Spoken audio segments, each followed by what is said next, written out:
My name is Laura Snow, and I'm a member of the Board of Trustees of this congregation. Welcome to you all. The Unitarian Universalist Fellowship of Elkhart is a welcoming community, encouraging religious freedom, nurturing individual spiritual and ethical growth, celebrating diversity, and promoting a just and sustainable world.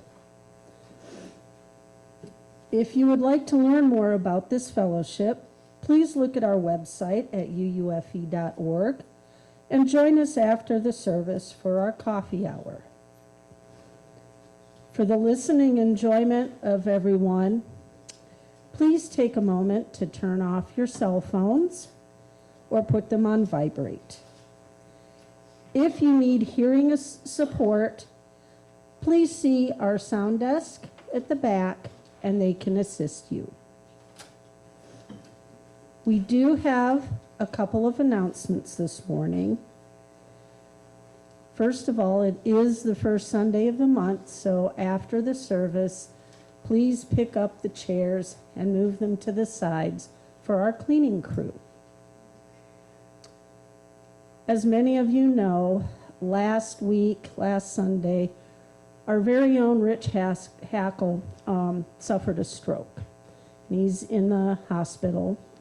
There is some positive news with this.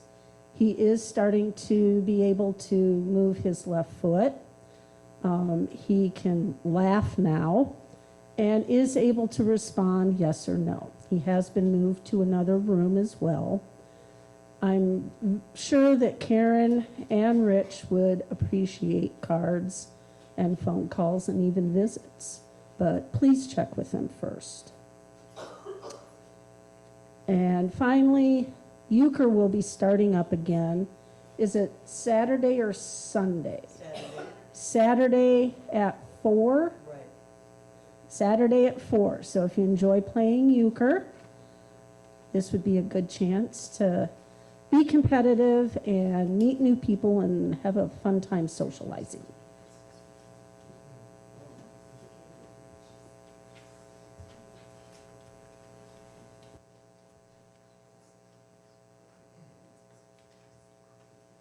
Andy, I'm going to be on 3 for a minute. Good morning, everybody. Good morning.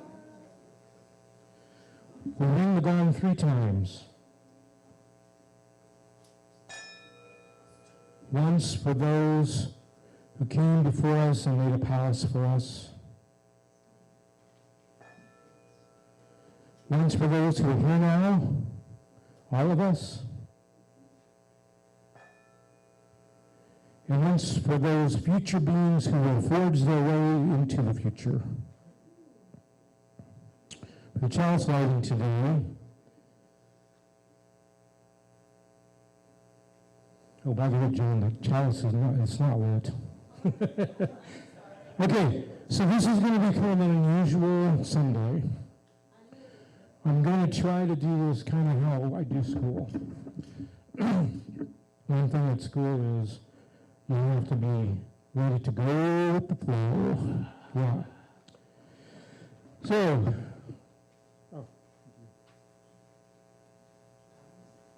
we're going to go modern technology here.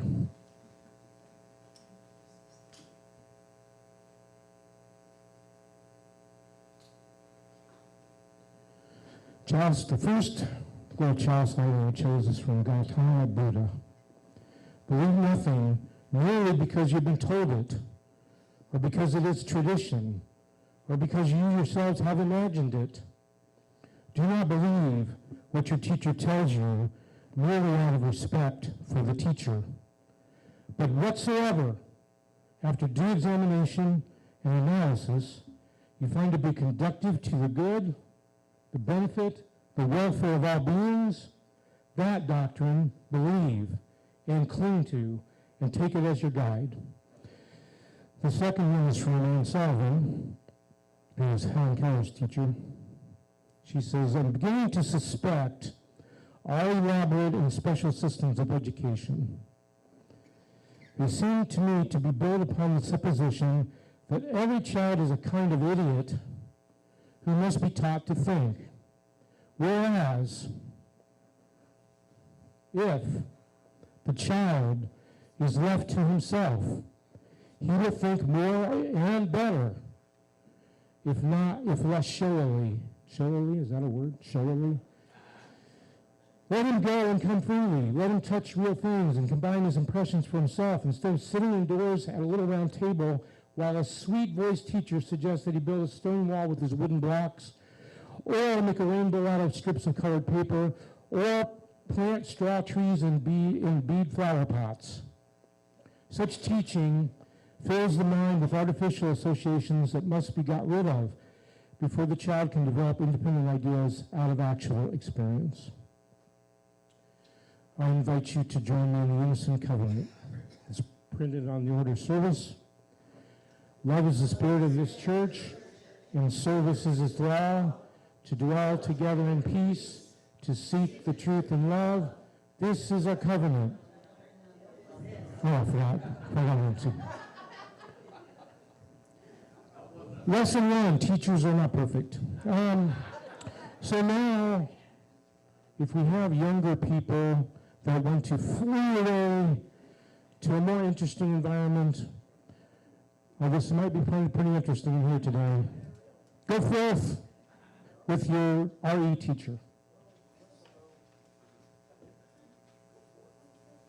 Okay, Phyllis, I think we're ready for you. And so, Randy, that's going to be back on 8.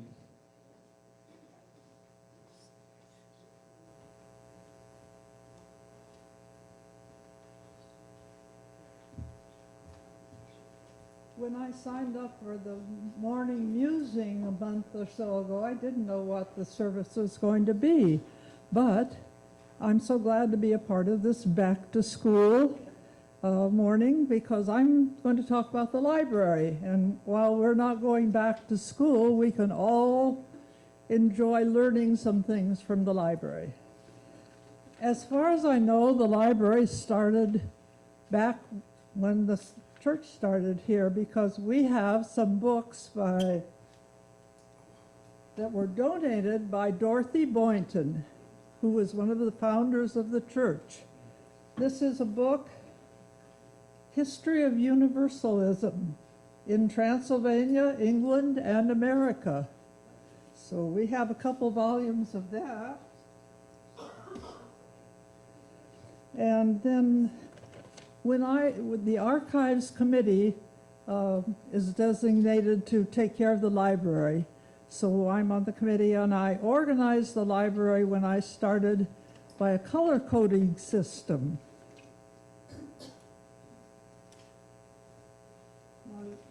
You won't be able to really see these, but I have 3 charts in there, and I've put different colors of labels on the spines of the book. So if it's personal theology you're looking for, you look in the 2 red dots.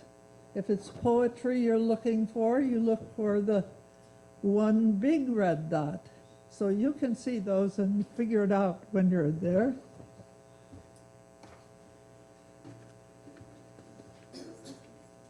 Okay.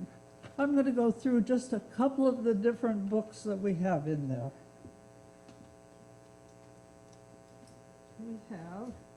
Many of the books are donated. Most of them are donated, because the Archives Committee has $85 a year to spend, so that's not going to get very many books. This was donated by Robin Carlson, who loved Carl Larson, and it's a beautiful art book.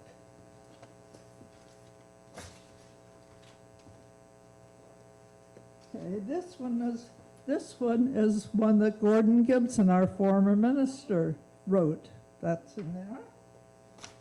What was the title of that? That's called Southern Witness, Unitarians and Universalists in the Civil Rights Era. And that has one red dot. Let's find where that goes. Also, we have History of the Amish, and this was written by Steve Nolt. And I think one reason we have that is because he talked here at the church. And so we got his book.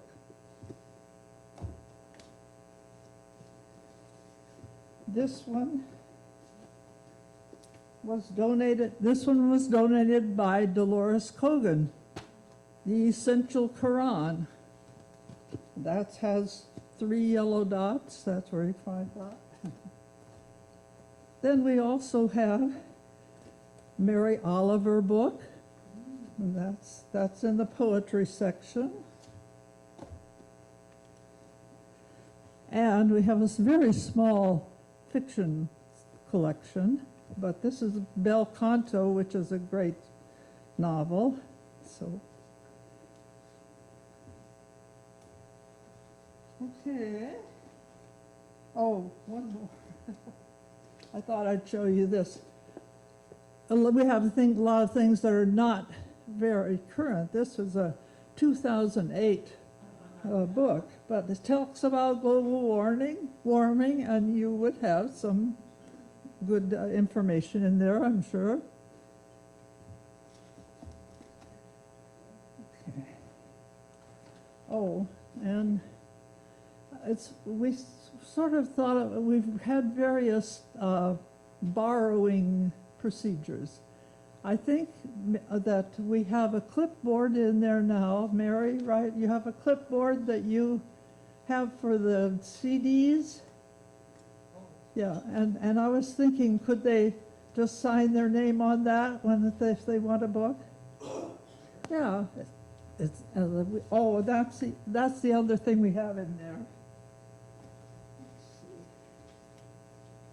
this is what I was talking about. Mary had led these, Mary and Jim had led these spirituality things, and they have all of these in there. And this is the morning sermon or the morning service, and they're in there. They can be borrowed. And that's about it. I opened the doors, and I'm mean to open the doors after church every day. If I don't, I mean every Sunday. If I don't get it done, you can go open the door and click on the light and use the library. Thank you.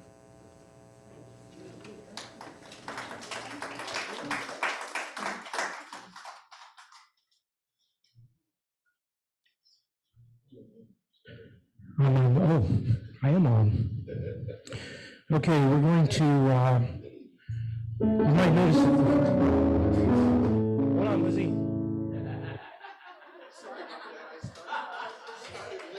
I'm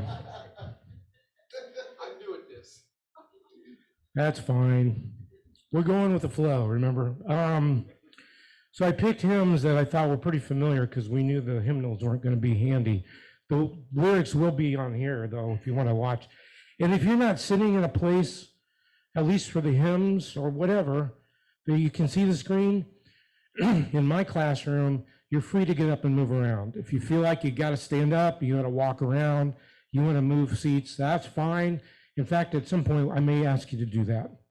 So let's stand as you're willing and able. Sing hymn number 346, Come Sing the Song With Me.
Be seated or stand up, whatever you want to do. Oh yeah, what are we doing? Oh, you're doing the offering. Okay, I'll be quiet. Giving to this church is optional. It's voluntary. The expenses we have to pay, we don't get to choose whether or not we pay them. We have to pay the electric bill, etc. But giving is voluntary. So this tuition, just to consider, it's your choice. And today our loose offering will be given completely to the UUFE Sustainability Fund. But I thought I'd share just a little perspective about giving to a church and why. Several decades ago, we were attending First Congregational Church in downtown Elkhart. And my stepson, Tony, went with us occasionally. And one day, as the offering was being passed, he leaned over to Phil and said, "Why do you give money to the church?" And Phil said, "Well, when we come to church, we learn things. And so we're helping to pay for the privilege of learning that." So Tony then said, "You must have learned a lot today." So think today about all that you learn and all you've been given being at UUFE, and give generously. Pretending you're a pilot or a princess, pretending you're a doctor or a king, pretending you're a mother or a father. By pretending, you can be most anything you want to think about. By pretending, just pretending, you can try out many things. By pretending, your own makeup play can be different every day. But it's your work, it's important, pretend.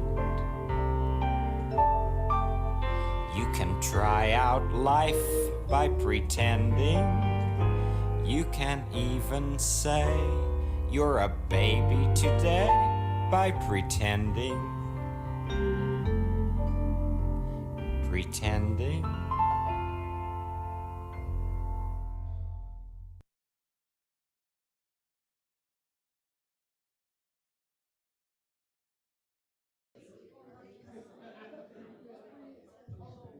Class. Ho, class. Okay, now what we're going to do is, I've got 2 microphones. Just for the sake of people on Zoom, if we were just doing it for the room, I wouldn't worry about this. But I wonder if anybody would like to share something that your little trio, duo, or whatever group you had talked about. So we need this mic on now. Either way, anybody want to share?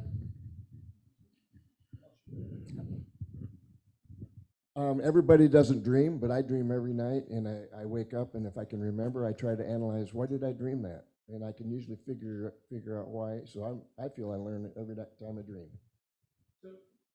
Before I write this, I started to write it, but does that mean you think you do learn while you're asleep, or you don't learn while you're asleep? I learn if I intentionally think about it and try to analyze, why did I do that? And then I would consider that some form of learning.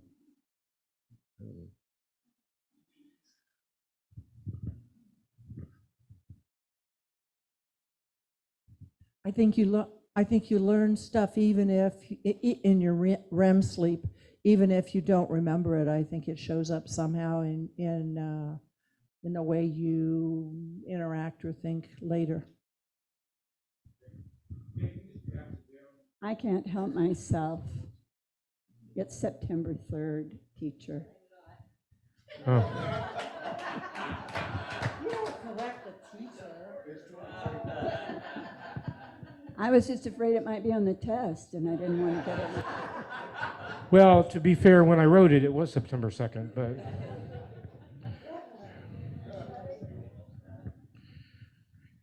I read a study before that said that when you're dreaming or when you're sleeping, your brain is processing what you experienced during the day. So yes, that would mean that you're learning while you're sleeping.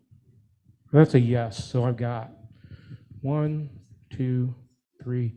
Anybody want to advocate for the no? I don't know learning while I'm sleeping. Right here. Well, here, I'll just give you this.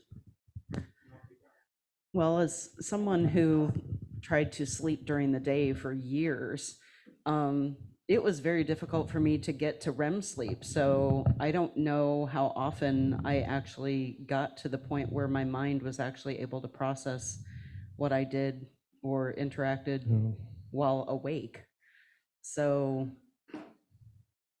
I would say it's a possible yes, but most times it depends on your quality of sleep, so I'd have to say no.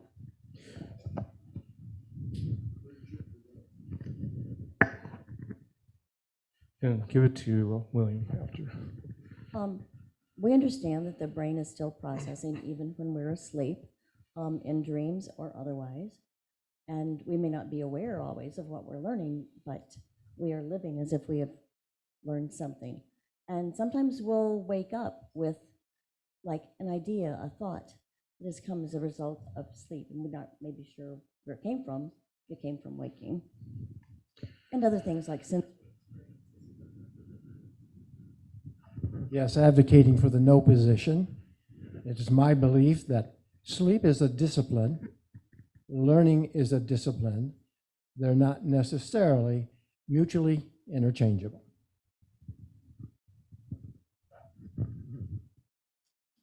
What is learning?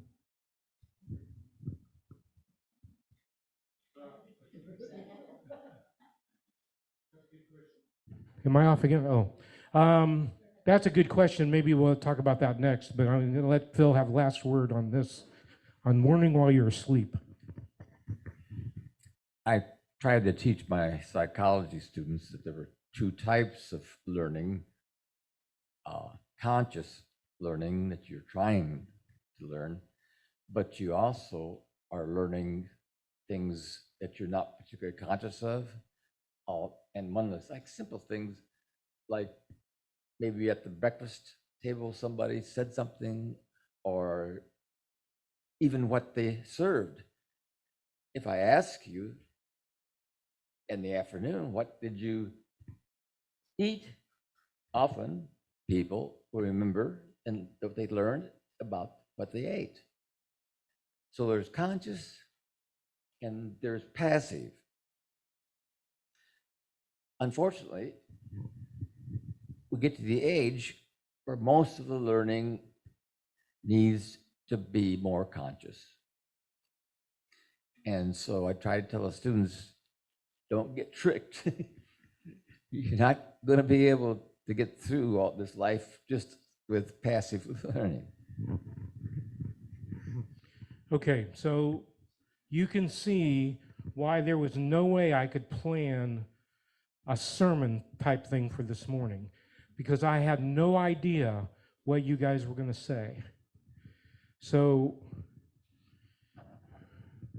one thing I've learned, I was in the classroom 17 years, and now I'm back in there again, but teachers spend a lot of time planning, and sometimes it's, in my opinion, a waste, because I don't know what's going to happen. So we kind of, I would say the group is not sure about sleeping. So I can amend my statement to say, learning occurs everywhere all the time when you're awake. We don't know about after death. We're not sure about that one. Sleeping is possible. It's a possibility, I think. We probably have to do a little more research on that. So now we're going to do a little exercise. So I want you to think about the brain. And we're going to talk about some different models. And this kind of goes to Mary's question in a way. What is learning? So think of different models of the brain. And I have three, and maybe some of you will have something different. But the one I think is most prevalent in school is the brain is a cup. And I'm the teacher. I've got the water pitcher. And I'm pouring knowledge into your cup. And your cup fills up. Then it starts overflowing, I guess. I don't know what to do with the model. So that's model number one. And if I had more board, I would write that. Model one, cup. The second model that I came up with was, can't claim it's really original. The brain is like a plant. You nurture it, you give it water, fertilizer, sun, whatever you need to do to help it to grow. And there are all different kinds of plants. So you've got dandelions over here, you've got roses over here, you've got a oak tree. You don't expect the oak tree to be a dandelion or the dandelion to be a rose. They are what they are. So that's model 2. The brain is like a plant, and I need to nurture it. And some people talk to their plants, encourage it. Brain number 3. Model number 3, the brain is like a muscle. I have to exercise it. And if I exercise it in the right ways, it gets bigger and it grows. So what I want to do now, if this is okay for you, I mean, if it's not okay, you can just tell me. But what I want to do is, if you think the brain is a cup, I want you to come over to this side of the room over here. If you think the brain is a plant, and it can be a mixture, but whichever one you think is more better, come back here if you think the brain is a more better. You think the brain is a plant, come over here. If you think the brain is a muscle, come over in this or over on this side. So we have to pick one. Or if you want to stand in the middle, okay. Cup over there, plant back there, muscle over there. Okay, go. Wherever you think. This is called voting with your feet. Gives people a chance to move around. So cup over here, plant back here, muscle over there. And if you're not sure, I don't know what to tell you, I guess.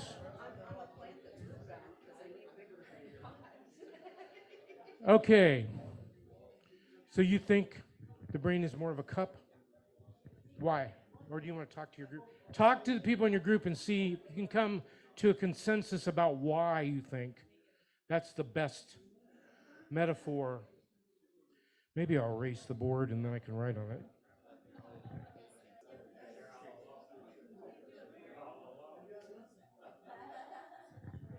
Okay. Who wants to be the cup? Who wants to say something about the cup?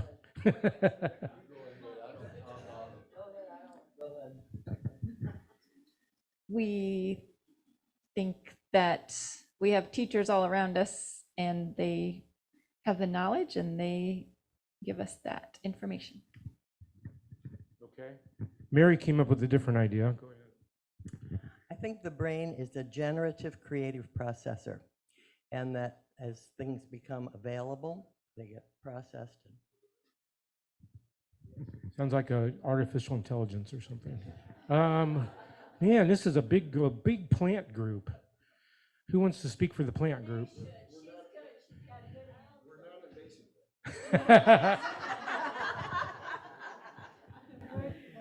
I just said that I like the plant idea because people are all different and people need different things to learn, just like plants are different, and like a cactus doesn't need what a tree needs, doesn't need what a fern needs, and so it shows that it's different for everybody and you need different things to learn. Love that. Yes. Well, I'm in between cup and plant, and I like William Becker's idea that, like Renee, every individual learns differently, so each of us need different things. And sometimes when our roots are bound in pots that are too small, we can't grow.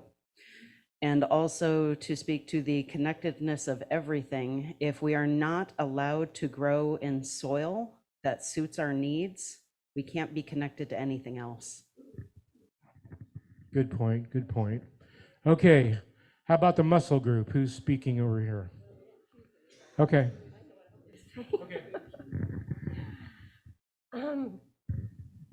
I chose the muscle side because even though people are nurtured and have all their needs met, they may not choose to think all that much.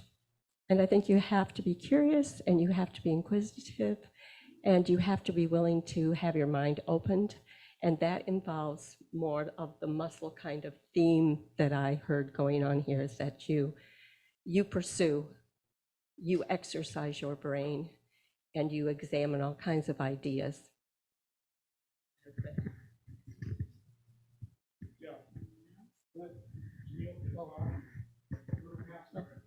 what has been poured into us and all that we've been given to be nurtured, if we are not able to use that, I mean, we can't remember what we've been told if we're not using the muscles of our brain. They just sort of sit there. So while I think a lot of us agree the brain is lots of things, I think it comes down to muscle, or we don't learn much more.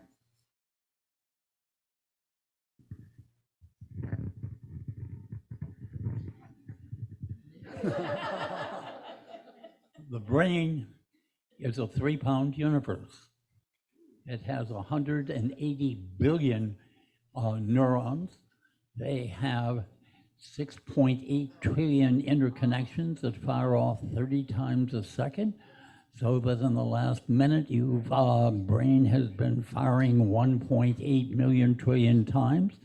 And it continues to work whether you are awake or asleep. How you use it is up to you, and in the end, it is all a matter of the punchline to a terrible joke. How do you get to Carnegie Hall? Practice, practice, practice, and you decide what you want to practice. Thank you. Okay, you can go back to wherever you want to go. You can stand up, sit down. I think you can sit on the floor. I do have a little bit of an agenda here, but where's Janelle at? You're gonna ring the bell if I go too long, right? I don't know. 11:30? Well, you could see we could keep going. So I would suggest to you that what we've been doing in the room this morning is real learning. This is what learning is about. You have ideas, you share them with other people, you discuss. Maybe you change your mind when you hear what somebody else has to say. So far, I haven't asked you to memorize anything or anything like that. I think the next thing I'd like to do is just think back, as far as you can think, what your memories of school are. What do you remember about kindergarten, or maybe you went to preschool? First grade, second grade. I'm interested in as far back as you can go. The dilemma is a lot of people remember high school or college, whatever the last thing is that you did. If I say school, you may think about high school or college. And the other thing is, I suspect, and I don't really have any proof of this, if you're done with school, you don't think about it a whole lot until you have kids and they go, and then you may think about it, or grandkids. But for yourself, just think about, what do I remember? So I have very specific memories of kindergarten, first grade, and second grade. And I can share those with you in a minute. But what I want to do is just turn to your partner or your little trio. What are the things you remember about school? And again, don't have the greatest dry erase board. I'd probably write some down, but maybe I'll get the chart paper and bring it in. So just turn to talk to your neighbors about, what do you remember about school? As far back as you can go.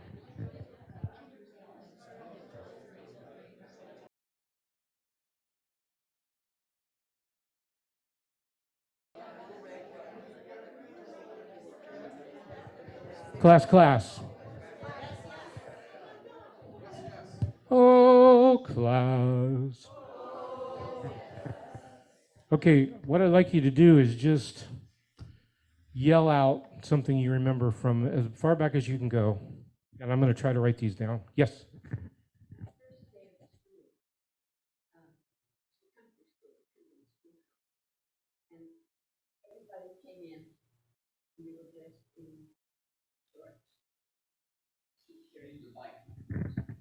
I'm sorry. My first day of school, it was a country school with just 2 rooms. Was that kindergarten or first grade? First grade. And okay. And everybody was in shorts and T-shirts and very casual things. And my mother had dressed me in a flowered ponsy silk dress with a lace collar and a huge bow on my hair. I have a picture of this. I walked in, and I'm always late, so I was late for the first day of the first grade. And when I walked through the door, and the teacher looked at me and in front of the whole class said, "Oh, I can see who's going to be teacher's pet this year." Just yell out or get louder. Yeah. I'll get the other mic. I remember playing a pig in the gingerbread boy play we did in when I was 4. Kindergarten was the only public school I ever went to. The rest were all Sister Mary Penguins. But I don't remember being in the public school. I just remember walking through this very long, deep woods to get there as a shortcut. And I never would walk through anything like that alone now. I had to take a nap and haven't taken a nap since.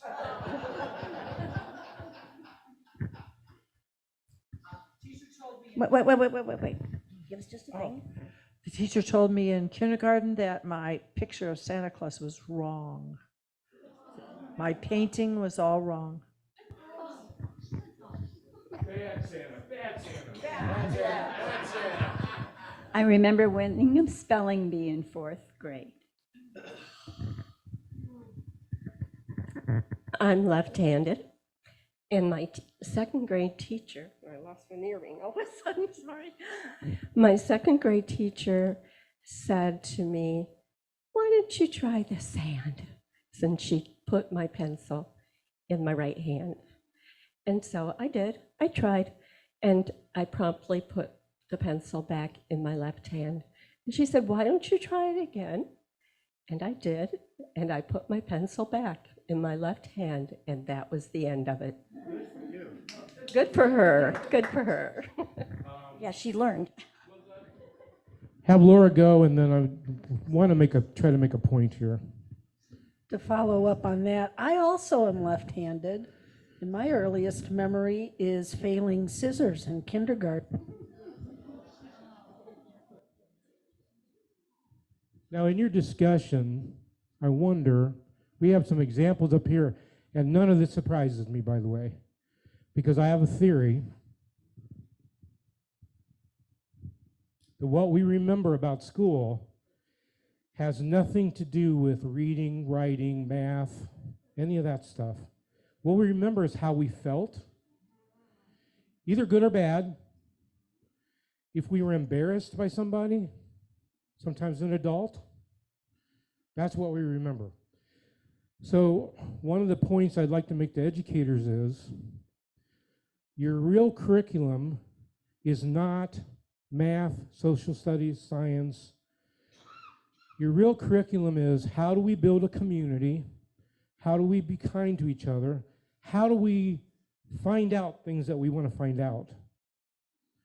I was talking to Phil earlier, and there's a study that says the peak of question asking is age 4. And it goes down after that until when you get about the 8th or 9th grade, you don't ask questions because school tends to beat it out of you because school is about answering questions. And sometimes teachers even get a little annoyed if you ask too many questions.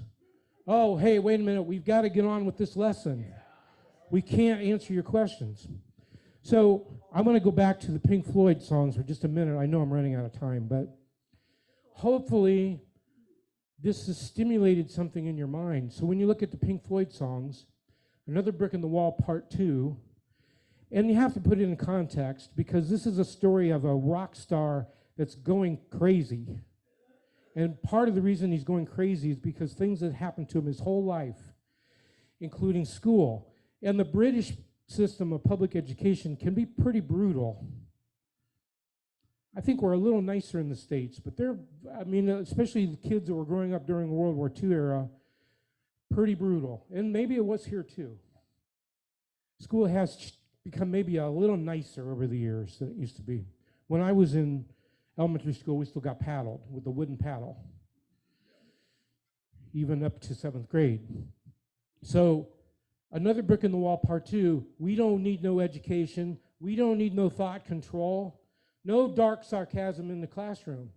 And how many times have you been wounded from words from an adult at school? I'm not bashing teachers, believe me. Teachers are great for the most part. They're wonderful people. They work really hard. Sometimes I think they're spinning their wheels, but they work really hard. But they're in a system that does not encourage what we're talking about. You're judged in education today by test scores, not how happy your kids are. I wish it was the other way around. I wish the happiness was more important, because quoting a school from, I think from Australia, happy kids learn. And we've seen that from studies they've done on testing. If you want to do testing and you want kids to score well, make them happy. Happy people score better on tests than stressed out, anxious people do worse on tests. But so that song, I always liked that song, but it always bothered me a little bit. We don't need no education. First of all, it's not grammatically correct. We don't need any education, just doesn't fit, right? We don't need no education. That part, I don't necessarily agree with that. I think what we would agree with them about is the way it's presented sometimes at school. We don't need that. But I think education is wonderful. Let's go to the other song real quick. And I love to talk about this, so if you have any thoughts that you want to share with me, I did write a book called Get Out of the Way and Let Kids Learn. I brought some copies. If you want one, take it. It's on Amazon. Warning Bell, thank you. So the other Pink Floyd song I played was Shine On, You Crazy Diamond. Remember when you were young, you shone like the sun. Now there's a look in your eye like black holes in the sky. Shine on, you crazy diamond. So I would say education sometimes is another brick in the wall. What it should be is shining crazy diamonds. And I've got a little mantra that I try to keep in mind. Every person is a unique genius. I'm teaching a high ability class, which I philosophically don't necessarily agree with the concept. What I've got are 15 kids that scored really high on a test. But every person is a unique genius. Sometimes they've been stunted somewhere along the way and they don't know that, but you were caught in the crossfire of childhood and stardom, blown on the steel breeze. Come on, you target for faraway laughter. Come on, you stranger, you ledger, you martyr, and shine. And then it says later on, it says, come on, you raver, you seer of visions. Come on, you painter, you piper, you prisoner, and shine. So I would say, sometimes it's another brick in the wall. I hope and wish and pray that would become shining crazy diamonds. We've got, are we going to do the last hymn? Is that okay? Okay. So, this little light of mine is the last hymn. Gotcha. Yeah, stand as you're willing and able. Share your screen, Ken. Share your screen right here. Share your screen, the green button. Green, keep going, there you go. Then go over to where the shining diamond is. Click share. Now push play. There you go. I'm new at this.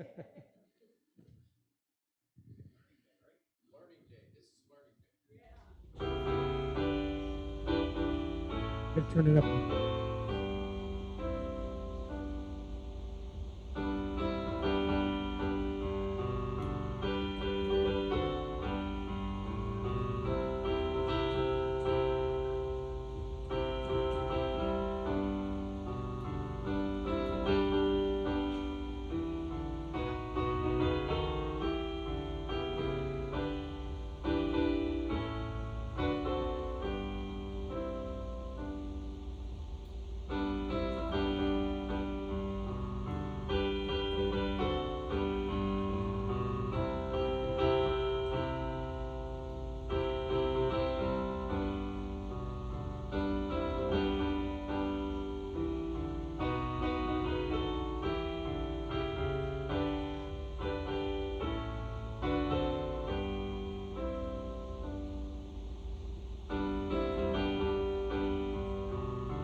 Okay.